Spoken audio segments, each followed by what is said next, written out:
반갑습니다. 세무법인 청년들 김민호 세무사입니다. 이제 곧 법인세를 신고하고 납부해야 되는 3월이 다가오고 있는데요. 저희도 법인세 신고와 관련된 문의가 점점 들어오고 있습니다. 법인세는 정확히 언제까지 신고하고 납부해야 되며 또 어떤 자료를 준비해야 되고 이 자료 준비가 끝나면은 어떤 과정을 거쳐서 법인세를 신고하고 납부하게 되는지를 한번 설명을 드려보겠습니다. 법인세 신고 납부 기한은 3월 31일까지고요. 자료를 3월에 주시면은 너무 늦을 수가 있기 때문에 2월 말일 전까지는 꼭 전달을 해주시는 게 세금을 미리미리 준비하시는데 도움이 되실 것 같습니다. 신고는 했는데 납부는 안 했다. 그럴 때는 납부지연 가산세라는 세금을 추가로 내셔야 되고, 신고도 못하고 납부도 못했다. 무신고 가산세라는 세금까지 추가로 또 내셔야 됩니다. 법인세 신고를 하실 때 필요한 자료 중 첫 번째는 법인 등기부 등본과 주주 명부입니다. 법인 등기부 등본이 필요한 이유는 이 서류에 우리 회사의 기본적인 내용이 다 들어가 있기 때문입니다. 상호는 뭔지, 사업장 소재지는 어디인지, 업종은 무엇이고 자본금은 또 얼마인지 이 서류를 준비를 해서 전달을 해주시면 되고요. 법원 등기소 사이트에서 발급을 받으실 수가 있습니다. 또 주주명부 같은 경우에는 우리 회사의 주주가 누구로 구성되어 있는지를 표시하는 서류입니다. 주주가 변동된 경우에는 국세청에 그 변동 내역을 신고하도록 되어 있고, 만약에 이 내역을 신고하지 않는 경우에는 가산세를 추가로 내야 될 수도 있기 때문에 12월 31일 현재 우리 회사의 주주가 누구로 구성이 되어 있는지 세무대리인에게 전달을 해주시면 회사의 기본 사항을 파악하는 데 도움이 됩니다.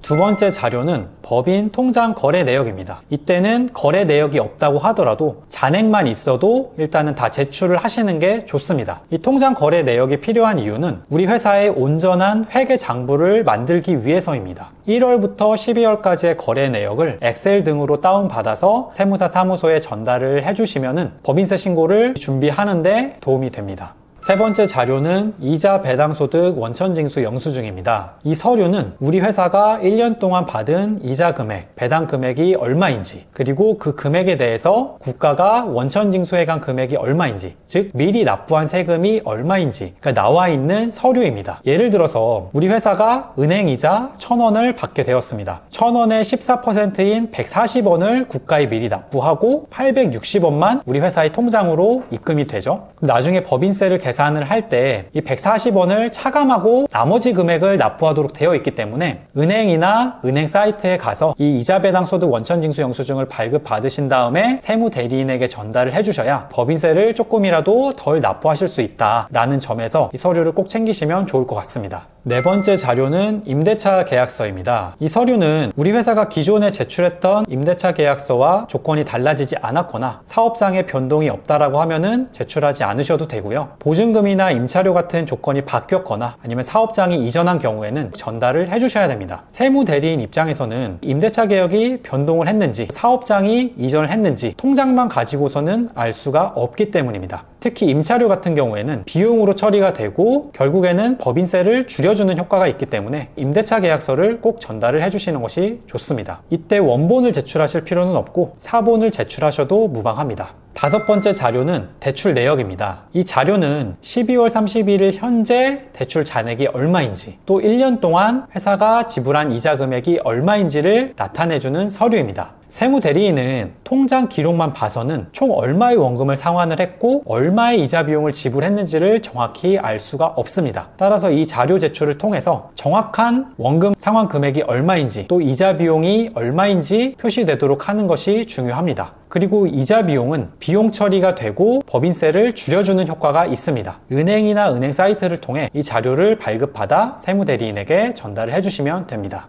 여섯 번째 자료는 채권 채무와 관련된 자료입니다. 이름만 들으셔도 아실 수 있겠지만 12월 31일 현재 회사의 채권 채무가 거래처별로 정확히 얼마가 남아있는지를 표시해주는 서류입니다. 세무대리인은 통장에 나와 있는 돈의 흐름만 회계 처리를 하기 때문에 기말 현재 정확한 채권 채무 금액이 얼마인지를 알 수가 없습니다. 이 자료를 제출을 해주셔야만 정확한 재무제표를 작성을 하실 수가 있습니다. 별도의 서식은 없고요. 회사가 내부적으로 관리하고 있는 서식을 제출을 하시면 됩니다. 간혹가다 이 채권 채무를 정리를 못하는 회사들도 있는데 이때는 중요한 거래처의 잔액만이라도 정리를 해서 전달을 해주시면 법인세 신고를 하는데 도움이 됩니다. 7번째는 업무용 승용차 관련 자료입니다. 크게 3가지를 전달을 해주셔야 되는데요. 첫 번째는 임직원 전용 보험에 가입을 했는지 여부, 이때는 보험 가입 증명서를 보내주시는 것이 가장 확실합니다. 두 번째는 취득가액 8천만 원 이상인 차량인 경우에는 연두색 번호판을 장착했는지 여부를 알려주셔야 됩니다. 세 번째는